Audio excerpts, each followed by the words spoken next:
title ng tulad ko ay pagkilala. Pinili kong kumalma sa lahat ng problema. Pinili kong maging bingi sa lahat ng aking narinig. Pinili kong maging bulag sa lahat ng aking nakikita. Ang ginagawa na lang. Sa mundo na nagagalawan ko, mahirap maging matino. Sa pamilyang buo, ngunit hindi naman nagkakasundo. May nagkaasahan para pag hindi ka tugo, nasa ng puso ng bawat isa dito. Tumulat ako sa mundo ng masakin. Tumulat ako sa mundo ng pagtiis. Tumulat ako sa mundo na puno ng kasinungalingan.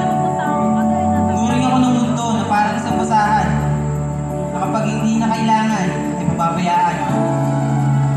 Gagamitin lang kapag may dumi kailangang punasan. Ginagawang palakit butas sa kasalanan iba naman ang may kagagawan. Kaya di maiwasan ang mga kasalanan na ginawa ko para matakasan ang mga gulong mundo. Mga barkada na rin ang nagturo kung saan at paano gawin ang mga bagay na to. Sumindi dito, sumindi doon. Bisyo dito, bisyo doon. Nalilibon na nga ako sa mga mapaglarong mundo. Gumawa ng sariling paraiso. Pero bakit parang ang gulo pa rin ang buhay ko? Parang may kulang pa din dito. Hindi ko mapagtanto kung ano pa bang kailangan ko. May isang tao na umabot sa akin. Habang sa aking labi ay may nakapasok na isang kapirasong yosi. Agad niya akong tinanong, bakit ganyan ang buhay mo? Di mo na ba kayang magbago? Bigla ako napatanong sa isip ko, bakit pinapakalaman ako ng taong ko? Agad siya nagsalita, kapatid, habang maaga pa, magbago ka. Maraming plano ang Diyos para sa kagaya mo. Sabi ko, paano? Paano mo nasasabi sa akin ng mga bagay na yan? Ikaw ba ang Diyos? Para malaman ang kapalaran ko?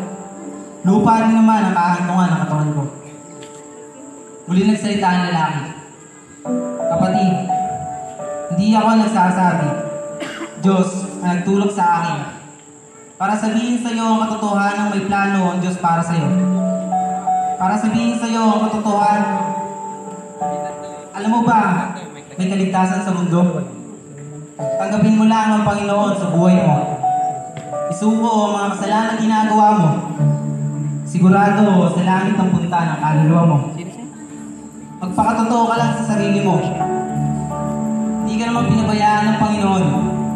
Sa dami mong tinanas, nakahirapan sa buhay, bakit hanggang ngayon nandiyan ka pa?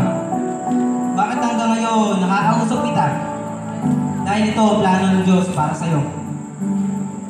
Ang makilala mo siya ng buong puso. Tandaan mo, malagi ka niyang binabantayan. Hindi mo man siya kilala ng lubusan, pero kilala ka niya ng buong buo. Kung ngayon, inasa baba ka, hintayin mo ang pagkakataon na baguhin ka ng Panginoon. Kaya kapatid, ikaw na lang ang hinihintay niya. Nasa iyo ang desisyon kung magbabago ka ba o mananatili ka. Noong mga oras na yon, may biglang sumaling sa isip ko. Paano kung ganun nga? Paano kung ako na lang talaga ang hinihintay ng Diyos? Para matakasan ko na ang ganitong buhay. Sa pagsapit ng linggo, pumunta ako sa malapit na sambahan upang malaman ang katotohanan. Sa mga puntong yon, aking napagtanto na tama ang lalaking yun. Sa pagkilala sa Panginoon, biglang nagbago ang takbo ng mundo ko. Gumaan lahat ng bigat, nawala lahat ng problema. Ikaw, naguguluhan ka din ba sa takbo ng buhay mo? Ngayong narinig mo ang patutuong ito, naway malaman mo ang tunay na kaligtasan ay sa Panginoon mo lang matatamo. Sa muli, ako si John Pamplona, sumusulat ng tula at obra. Salamat po. Salamat.